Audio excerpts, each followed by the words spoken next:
With the chaos that's taking place right now in Venezuela, mind you, the chaos that's perpetrated by the U.S. government in this case, but nevertheless, chaos, let's add in 1,000 IDF soldiers. Yes, Israeli Defense Force soldiers. Let's add 1,000 of those to the mix. And I know your first question is, wait a minute, Israeli Defense Force, why are 1,000 of them in South America?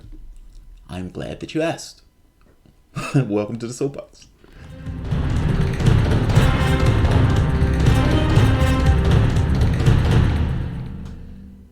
So the question stands, why are there 1,000 IDF forces in Honduras right now? Before we get to that, I want to say if you enjoy the content and you find yourself coming back to this channel often, please consider sharing and supporting through PayPal, Patreon, likes, subscriptions, etc., etc. Also, for patrons, there's additional content that is in Patreon right now that you can access. Even $1 helps, and $1 gets you access to all of the content. There's one other thing that I think I'm going to do. Any black box content that gets added is going to get premiered for patrons first, meaning they're going to have access to it maybe a day in advance. Yeah, like that. That works.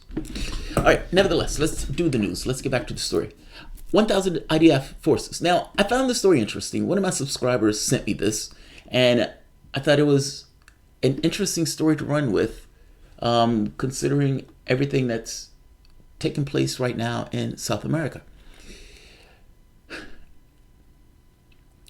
There's a deal, a trilateral deal between Honduras, Israel, and the United States. Now, we're told that this deal preceded the move of the embassy from Tel Aviv to Jerusalem, meaning the Honduras embassy from Tel Aviv to Jerusalem. And they're saying this preceded this. I love the fact that that's added into the story itself, which gives you this idea that maybe it didn't necessarily precede this. But put that as a data point. On a secondary data point, you have a situation where Honduras gets a military upgrade. Now, we're told that Israeli Defense Force is going to be there to protect the border, one, from migrants, meaning from Honduras, migrants leaving Honduras, which gets a little bit weird in and of itself because why is Israel helping with that? But again, put all that to the side. Supposedly, the Israeli Defense Force is going to be there to help with migrants, meaning to prevent migrants, but also to train the Honduras military in dealing with those things. Honduras is also going to get a military upgrade, meaning vehicles, planes, boats, etc., in addition to their troops and their police forces getting training by the IDF. Now, this isn't all that exotic because American military gets training by the IDF. Americans' police forces get training by the IDF. These guys seem to be the go-to place when you want to pacify a broken and hurt community.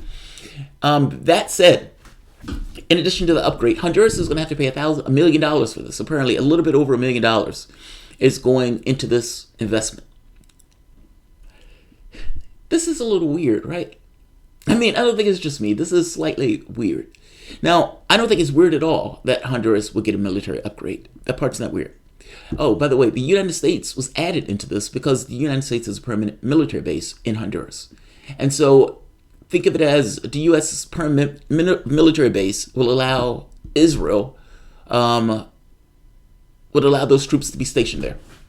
So it's like the United States was included into this deal almost just because of what needed to take place within the context of the deal. Weapons upgrades, troops upgrades, meaning in strength, tactics, and whatnot. All right, now let's talk a little bit more about this.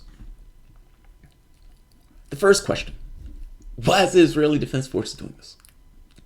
Now, when I was in Kenya, one of the things that the guy told me in Kenya that surprised me, actually, he says, Israel has assisted with their security. I was like, what do you mean they've assisted with their security? He says, our security here sucked. Our policemen were horrible. He says, the Israelis assisted with that. So when I read this story, I didn't necessarily think anything nefarious of that. Countries do that. But this gets a little weird when you add the United States into this. The United States cares about migrants. Israel does not. So, this deal was apparently worked out when Bolsonaro was getting elected. Which brings into other questions of, are there other governments that are involved into deals like this?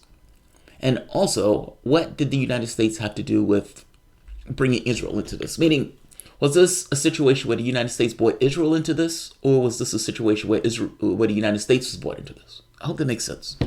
Like, Honduras makes a deal with the Israeli military.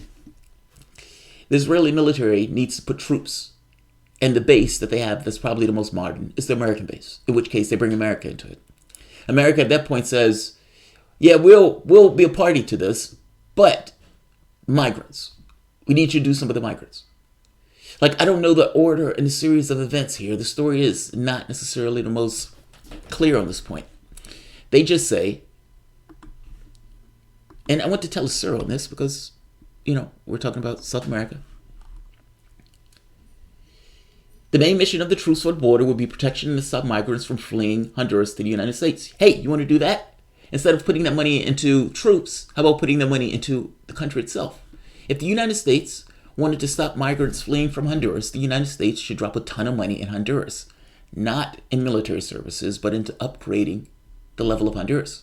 And if I am not mistaken, Honduras is the place where Hillary Clinton was involved in that coup that created chaos in that country. If you wanted to stop the migrants, how about not foment conflict in the country itself? Like, I mean, honestly, right? I don't think I'm wrong on this. You foment a coup in the country goes to shit. And then it's like, hey, we need to do something with those migrants. If you blow a country up, yes, people are going to flee that country because those are sane and rational people and they're trying to get to a better life. I mean, come on. Can't have it both ways. The main mission of the troops is to train for border protection and to stop migrants fleeing Honduras. Apart from border protection, they're supposed to fight against drug trafficking, investigating and counter terrorism also may be involved. They're going to be on the U.S. base, right?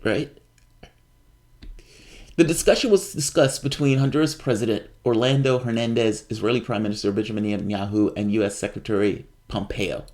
This is kind of my point. I don't understand the order of magnitude, meaning the order that this went. But just in an overt way, those Israeli troops are going to be in Honduras, supposedly helping with border protection, drug trafficking, and giving the military an upgrade in regards to skill set, but also in regards to weapons. Now, the main question that people ask is, why is Israel doing this? Well, it seems that they have a franchise of training countries. I mean, like I said, this was kind of in Kenya also. So this seems to be something that they do. They train forces in the United States. We don't find that to be nefarious at all.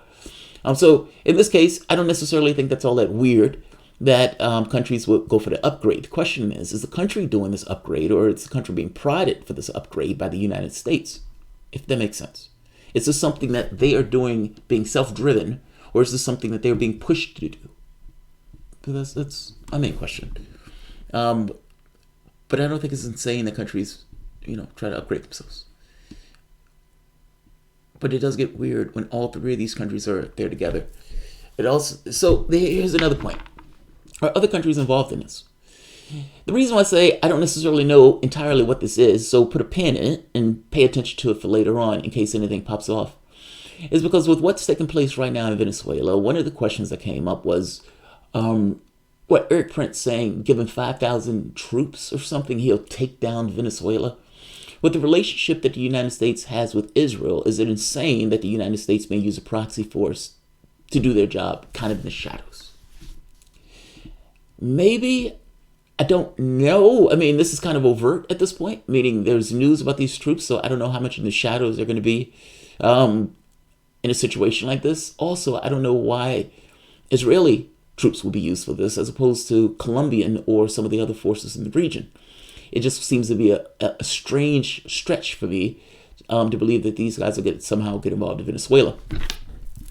That said, put a pin in it. We'll see what happens. But I'm not going to jump to the conclusion that something weird is going on immediately. That said, this does look a little odd. But,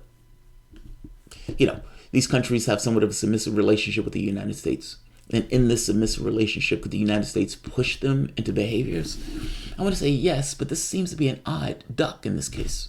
And I don't necessarily buy anything weird going on immediately. But again, put a pin in this. And like I said, part of me right off the bat, the Tel Aviv thing in Jerusalem, I don't buy that at all. I wouldn't be surprised if part of this deal, meaning the benefits of this deal, this upgrading of the military and everything else, was in line or part of them moving their embassy to Tel Aviv to Jerusalem. Also wouldn't be shocked if the U.S. pushed them into this behavior, or they thought doing this behavior would somehow give them a favorable look by a superpower. Wouldn't be shocked at least for something like that, especially with Honduras. Yes, that's what it was. Hillary Clinton goes and says, no, it wasn't a coup at all. The military, just escorted the guy out in his pajamas. It was a coup. They escorted the guy out. That country went to chaos. Hillary Clinton was involved in a coup in Honduras. That's why this is familiar to me. Yeah, we caused that chaos. We assisted in that chaos. We gave this chaos a green light. And now Israel, or the IDF, is supposed to be teaching them how to keep the people from leaving the chaos that we've created. That's amazing. I'm sorry this video has gone long. It took me, as I read this, my memory starts to jog on Honduras. I was like, why is Honduras familiar? Why does that sound familiar? That's amazing. That is utterly amazing. All right, but that's the basics of the story itself. I haven't seen anything else on the story. The story has been somewhat sparse. Honduras is also with agreement more than $1 million with Israel in terms of purchasing arms, military equipment, re-empowering ships and planes. The 10-year agreement was signed in 2016. So this is what Honduras gets out of it. Again, the question becomes, did Honduras want this, or was Honduras somewhat pushed to want this? Countries tend to want to up their military. So, in that case, not shocked by it. I guess the question becomes, why is it the IDF that's doing it? I think that's the oddity that people are asking. I mean, you can also ask the question, why not the IDF? And if the IDF has been doing this around the world anyway, why is this strange? I don't necessarily know if it is strange. I just know the U.S. has a certain relationship with the IDF and something called Israeli Defense Force that's not in Israel. But again, I don't necessarily jump to the conclusion that something is odd with this. So we'll see, though. Put a pin in it, just to be on the safe side. Be on the safe side, as if something's going to take place, or like something we can do anything. I'm also saying put a pin in this, because if anything does happen, we can always go back to this moment that says, here it is. This is why this story was significant. But we'll see. All right. I'm going to end this. Oh, Inamaxa, thank you. I appreciate it. All right, guys, I'll end this here. If you enjoy the content, feel free to share, like, subscribe. You can always support through PayPal or Patreon. Thanks all. And this.